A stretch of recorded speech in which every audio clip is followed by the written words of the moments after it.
And now, it's time for another Dice Tower review with Tom Vasel.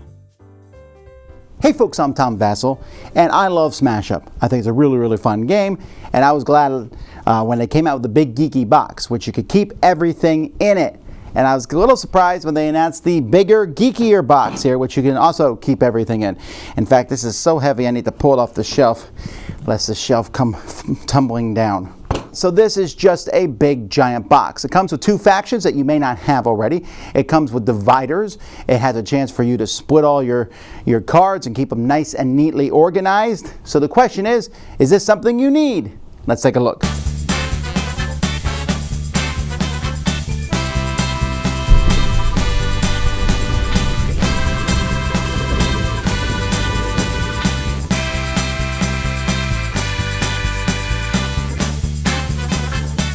Okay, the first thing I want to do is look at the original Big Geeky Box, since this one, the new one's the Bigger Geekier Box. This was essentially what it came with. All right, it had a bunch of rows in here. Now, the biggest problem with this box was the rule books. Like, how was I supposed to get these rule books in here? So this is how I did it. And I know it's going to drive some people crazy, but there was really no other way to do it, because if you laid them on top, then there was really no way to fit everything in. There was plenty of room in this, by the way, though. This was in no danger of being empty. And I really thought this was a big geeky box. And then the new one came along. Now, I'm guessing this box here is the exact same box as the Thunderstone Quest box. It's the same size, and it looks the same on the inside. So let's take a look at this in this box. First of all, this is the coolest thing in here. All these rule books, these are all the rule books from the original game. Get out. Actually, probably should keep Munchkin. But here we have the comprehensive rule book. It talks about all the different cards, determined phrases, talks about every different thing that's inside here. Wait, never mind, this mashup stuff is in here from Munchkin. Well, I don't need that rule book either. So all the stuff is in here, talking about different terms and everything. So this is kind of a nice rule book. It's your one in everything. I have a few things in here that are mine that I added to the game. They have a spot here for all the tokens. Now, I'm a little embarrassed because I'm pretty sure I've thrown some of the tokens away as the sets have gone by. I'm not sure. Maybe there's some for future sets, but you really don't need that many tokens. Then you got this little box here for keeping other things. But all this stuff here comes out with these. And now we look at the cards. So as far as I can tell, this is everything in the whole game. There's these, I don't sleeve my cards, so I guess if I sleeved them, it would probably go up this far, extra room on these. But I got a spot here for madness. I mean, there are this many bases now.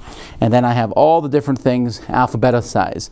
Now, they added new dividers, even if you already have dividers, and these dividers tell you where they come. So this comes in the Smash Up core set, while the superheroes here comes in It's Your Fault. So each of these tells you what set they come from. So that's kind of a neat, nifty thing to have. There's also two factions that come in here. One came in the Big Geeky Box, and one came some other way. So let's take a look at those factions. First, we have Geeks. This is the one that already came in the Big Geeky Box. So you have different people like the Fan and the Game Guru. Now, these are actual people here. I mean, and if you're confused about that, we have Will Wheaton and Felicia Day. I don't mind this faction that much, but I don't really like using them because it just feels odd. I'm like, I'm playing Werewolf Ghosts, the other person's playing I'm Transformers, and then I'm playing Geeks, and I'm actually Will Wheaton, and more Will Wheaton, and you know, then you got things that are fun like the Rules Lawyer and Cosplay, min-maxing, and things like that. And there's the Non-Infinite Loop, which is actually the designer of the game. So, I mean, sort of, again, this faction also doesn't really stand out for me in what it does, but hey, it's another faction in this box. The Smash Up All-Stars is kind of a different thing here. This one here, included in this set, is going to have stuff from every faction, or not every faction, but a lot of different factions, so that you can sit here and go, oh, maybe I can get more of that. They'll be like, find more in Master Cthulhu. So, you know, here you can destroy this Servitor of Cthulhu who's playing basketball. This kind of comes back to the NBA jams. Or here we have a Fan from the Geeks. or a Sprout from the Killer Plants.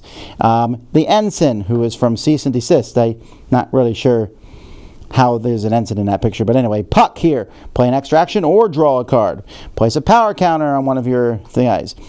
After another player plays or moves a minion here, draw a card. The GELF.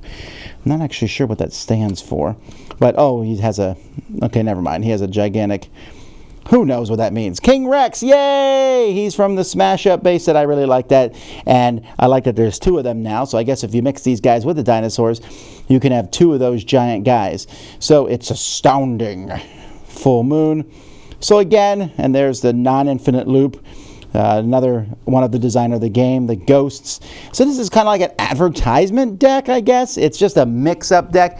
I don't know how often people will use this one because a lot of the decks have a theme and a flow, and this is just a big mashup of everything. But if you like a big mashup of everything, there you go.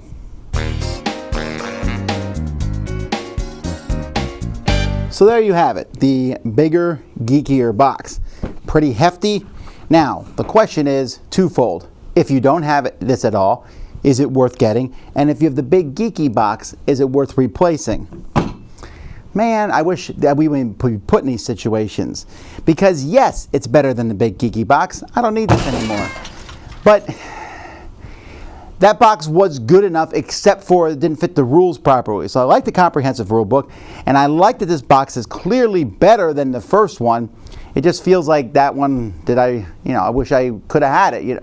I don't know. It feels like that was a wasted step for the in-between stuff. The new box is nice. Now, I feel like the new box might be too big. I mean, unless you're sleeving all your cards, which is insanity with this many cards, you're not going to run out of space with this for a really long time. And by that time, they'll release the biggest, geekiest box. The 2 factions in here, like I said, are okay. Don't feel like you're missing out by not having them unless you're some completionist who needs to have everything, in which case that's your fault. This is a nice storage system for me, but it is big. I need to find a spot on my shelves that will fit this, which I can probably do, but there's a lot going on. Now, this is way better. The comprehensive rule book is amazing. I love that, and for me, it's almost worth the cost of getting this alone to get that nice big rule book that has everything in it for now. And I also wonder if on this picture on the front of the box, are they showing future factions? I didn't notice any, but then I didn't go over it with a fine-tooth comb because, that would be kind of an Easter egg if that was there. I like the look of the box. I like the box overall. If you don't own the original Big Geeky Box, then yeah, this is definitely worth your time. You can get rid of all those other boxes and store everything in one big box. If you own the original one, that's a bit tougher of a call. However, this does have a nicer rule book and does have a lot more room to put things. I mean, hopefully that we won't need to change this ever. So I like it, but just be warned, you're buying a box. Dice Tower Judgment approved!